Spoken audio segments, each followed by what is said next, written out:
नमस्कार।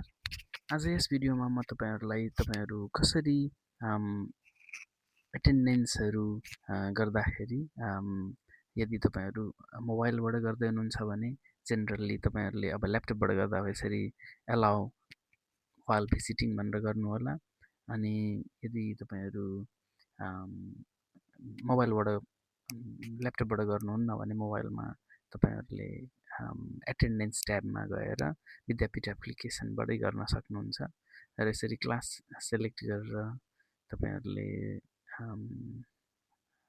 कुनै स्टुडेन्ट छैनन् क्लास 10 हेरौँ र यसरी देखिएको स्टुडेन्टमा केही नोटहरू पनि लेख्न सक्नुहुन्छ र कोही अब्सेन्ट छन् भने अब्सेन्ट मार्क गरेर तपाईहरुले यहाँबाट सबमिट गर्न सक्नुहुन्छ। यो सबमिट गर्नुहुने बित्तिकै तपाईहरुको चाहिँ के हुन्छ भन्दाखेरि प्यारेन्टहरुले इन्स्ट्यान्टली नोटिफिकेसन पाउन सक्नुहुन्छ। प्यारेन्टहरुले हरेक विद्यार्थीको प्यारेन्टले मोबाइलमा यदि तपाईहरुले मोबाइल एप्लिकेसन डाउनलोड गर्न लगाउनु भएको छ र उहाँहरुको एकाउन्ट क्रिएट गरिदिनु भएको छ, यहाँ आएर तपाईहरुले यसरी मोबाइल नम्बर भएको प्यारेन्टको चाहिँ क्रिएट युजर गरिदिनु सक्नुहुन्छ। अब तपाईले मोबाइल नम्बर नभएको यसरी क्रिएट युजर गर्दाखेरि can not create user for parent without a phone number भन्ने छ। तपाईहरुले यसरी भएको प्यारेन्टको मोबाइल नम्बर भएको चाहिँ क्रिएट गरिदिनु हुने बित्तिकै उहाँहरुको मोबाइलमा पासवर्ड जानेछ र उहाँले आफ्नो मोबाइल नम्बर र पासवर्ड प्रयोग गरेर तपाईको स्कुल सेलेक्ट गरेर चाहिँ विद्यापीठ एप्लिकेसनमा एन्ड्रोइड र आइओएस दुवैमा अहिले दुवैमा आइसकेको छ र तपाईहरुले त्यसमा लगइन गरेर चाहिँ यहाँ प्यारेन्टहरुले हरेक दिनको नोटिफिकेसन पाउन सक्नुहुन्छ।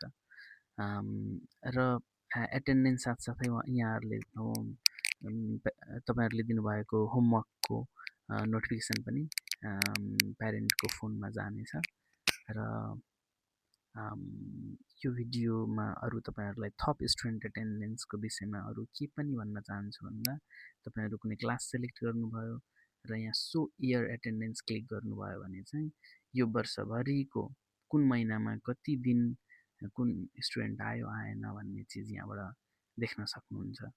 यसले गर्दा तपाईहरु यदि एमिस मा फिलअप गर्न चाहनुहुन्छ डाटा भने एमिसले चाहिँ वार्षिक एटेन्डेन्स रेकर्ड चढाउनको लागि चाहिँ यस्तो फर्मेट नै एक्सपेक्ट गर्छ।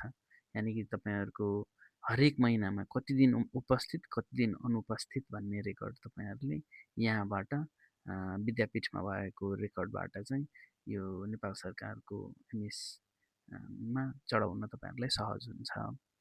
अब यसका साथसाथै तपाईले स्टुडेन्ट एटेन्डेन्स डाउनलोड गर्न सक्नुहुन्छ र तपाईहरुलाई थाहै होला यदि तपाईहरुले ग्रेड सिट बनाउँदै हुनुहुन्छ भने पनि त्यो एटेन्डेन्सको रेकर्ड चाहिँ ग्रेड सिटमा पनि जोडिएर आउने गर्दछ। त्यही भएर त्यो एटेन्डेन्स चाहिँ तपाईको यहाँबाट पनि हरेक विद्यार्थीको चाहिँ पुरानो वर्षको कुनै तपाई जेनेरेट गरेर हेर्न सक्नुहुन्छ। हरेक स्टुडेन्टको चाहिँ सो एटेन्डेन्स गर्नुभयो भने चाहिँ तपाईको एटेन्डेन्सहरु हरेक दिन भएको एटेन्डेन्सहरु जोडिएर आउने गर्दछ। यहाँ हेर्न सक्नुहुन्छ प्रेजेन्ट 23 डेज अब्सेन्ट 2 डेज भनेर यसरी। अब अन्य जानकारीका साथ म अर्को भिडियो लिएर आउनेछु। धन्यवाद।